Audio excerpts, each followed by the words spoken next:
안녕하세요. 새딸아빠 전소장입니다. 영상 시청하시기 전 좋아요, 구독, 알람까지 부탁드리겠습니다.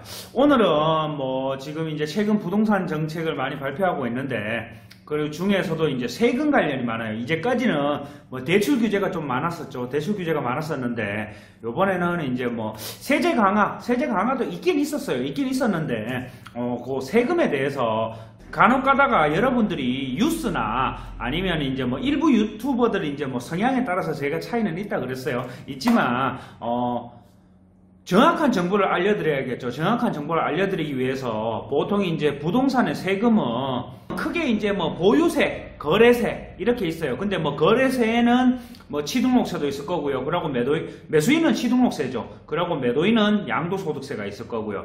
보유세 중에 재산세랑 종합부동산세 요렇게가 있습니다. 그런데 현 정부에서 이제 거래세 중에 양도세는 OECD 국가에서 한국이 끝내주기가 높습니다. 끝내주기가 높기 때문에 더 손대지를 못해요. 더 손대지를 못하는데 또 사실 올린다는 얘기는 있더라고요. 다주택자 같은 경우 최대 80% 단기간에, 물론 1년 내에 팔 때 양도소득세 자체는 일단 이미 OECD 국가 중에서 높아요. 높은데 지금 현재 얘기하는 거는 재산세, 종합부동산세에 대한 얘기입니다. 그런데 국영방송인 K방송에서 이제 재산세를 비교를 하기 위해서 보유세에 대해서 비교를 하기 위해서 영국이랑 프랑스 예를 들더라고요. 영국이랑 프랑스 예를 들었는데 거기에 대해서 한번 얘기를 해보려고 합니다. 그리고 참고로 OECD 국가 32개국 중에 이제 부동산으로 인한 세수확보죠. 세수확보, 양도세든 재산세든 보유세가 됐든 거래세가 됐든 그 세수확보 중에 한국이 OECD 국가 중에서는 2위예요. 그만큼 부동산으로 인한 세수 확보가 높다 이 말이겠죠. 참고로 1위는 영국입니다. 영국이 4.3% 정도 되고요. 한국이 3.9%입니다. 3.9%인데 한국이 여기서 또 더 올린다 이 말이죠. 더 올리면 거의 넘버원에 가까운 그 정도로 세율이 올라간다는 겁니다. 그래서 이렇게 세금을 올리면 이제 다주택자들, 투기꾼들을 잡으면 부동산이 안정화된다. 이렇게 생각을 합니다. 영국의 경우는 재산세를 이제 부동산 세금을 내잖아요. 그러니까 재산세를 내요. 재산세를 내는데 한국은 재산세를 누가 냅니까? 6월 1일 기준, 소유자 기준에 재산세를 내요. 예를 들어서 내가 6월 2일날 소유권 이전이 됐어요. 그러면 나 1년이 지난 뒤에도 재산세를 납부를 해요. 하지만 영국은 재산세가 높죠. 재산세가 높은데 소유자가 내는 게 아니에요. 소유자가 내는 게 아니고 임차인이 살고 있다? 그러면 임차인이 재산세를 내요. 물론 주인이 거주를 하고 있다? 주인이 내요. 그러니까 거주를 하고 있는 사람이 세금을 내는 거예요. 소유자가 세금을 내는 게 아니라 거주를 하고 있는 사람이 세금을 내는 거지 소유를 하고 있다고 무조건 세금을 내는 게 아니에요. 영국의 같은 경우는 그래요. 영국 같은 경우는 임차인이 거주하고 있으면 임차인이 내고 집주인이 거주하고 있으면 집주인이 내요. 그런데 우리나라는 무조건 소유자, 6월 1일 소유자가 등기부 등본상 소유권을 가지고 있는 사람이 세금을 내는 거겠죠. 그리고 프랑스도 보유세가 높아요. 재산세가 높아요. 높은데 프랑스 같은 경우는 법인, 임대사업자 요 두 종류에 대해서만 보유세가 높아요. 1세대 1주택인 실거주를 가지고 있는 분들은 보유세가 안 높아요. 근데 우리나라는 어떻습니까 지금? 세금을 올리는 게 그냥 일괄적으로 세금을 올려요. 제 영상 보시는 분들은 아실 거예요. 선의의 정책을 펼쳐도 선의의 결과가 나오는 게 아니라 선의의 피해자가 발생할 수도 있다 이 말이에요. 마찬가지로 집을 한 채 가지고 있는 게 무조건 투기꾼은 아니잖아요. 이처럼 세금이라 하는 거는 그 나라에 대해서 나라의 이제 세금의 용도나 납세 의무자나 아니면 가세 방식에 따라서 이렇게 세금을 다루는데 우리나라에서 이제 K방송에서는 이렇게 정부 편을 드는 거겠죠. 정부 편을 들겠지만 그냥 단순 프로테이지로만 비교를 해요. 단순 프로테이지로 비교를 하면 한국은 OECD 국가 중에서 세수 확보를 하는 게 부동산으로 세수 확보를 하는 게 2위에 전 세계에서. 그러니까 지금 복지 정책을 펼치고는 있지만 그 증세 없는 복지는 없죠. 사실 복지를 하려고 하면 여러분들이 뭐 긴급재난지원금이나 아니면 복지 혜택을 많이 받으려고 하면 나라 곳간이 있어야겠죠. 곳간이 있어야 되는데 그 세금을 부동산으로 확보를 하려는 거겠죠. 그래서 지금 재산세나 이런 것도 마찬가지로 공시지가 올렸어요.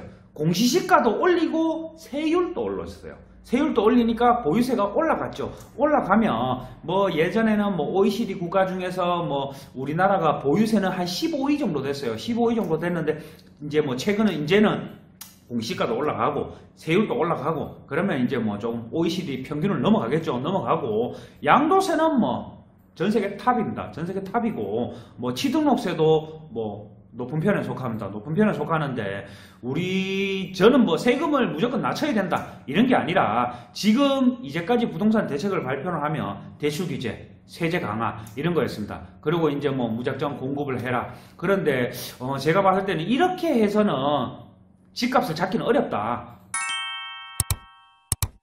여러분들이 서울의 집값이 비싸다 그래요. 집값이 비싸다 하는데 서울이 선진국이잖아요. 근데 참고로 보유세를 이렇게 강화해야 하는 제가 좀 전에 예를 들었던 영국 같은 경우는 영국의 런던 같은 경우는 평균 집값이 1억 5천이에요. 1억 5천. 근데 그 납세 의무자도 소유자가 아닌 거주를 하고 있는 사람. 그 사람이 세금을 내는 거예요. 프랑스 같은 경우도 보유세가 높아요. 보유세가 높은데 프랑스 파리 같은 경우도 평균 집값이 평당 8천만 원대 가까이 돼요.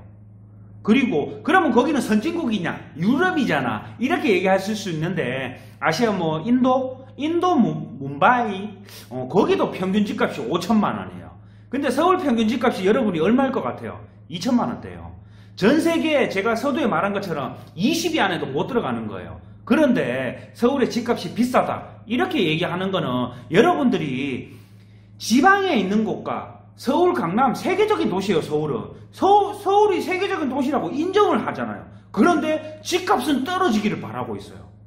이게 약간 이상하지 않을까요?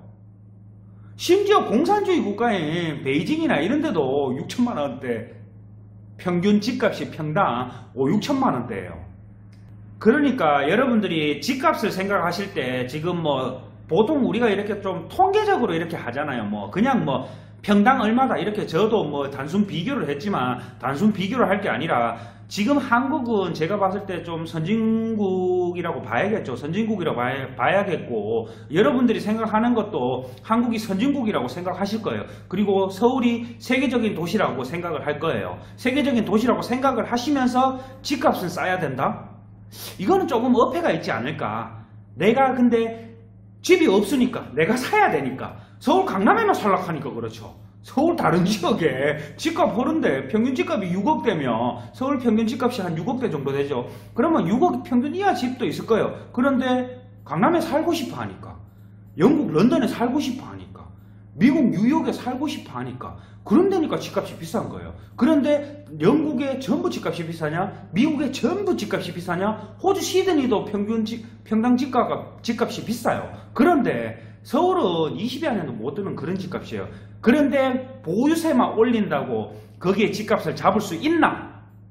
저는 아니라고 봅니다. 실질적으로 영국, 프랑스 평균 집값 다 비쌉니다.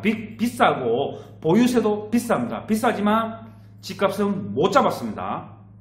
우리나라는 전 세계 최초로 잡을 수 있다면 전 세계의 지도자들이 한국으로 오겠죠. 그럴 일이 있을까요? 한번 기대는 해볼 만하겠네요.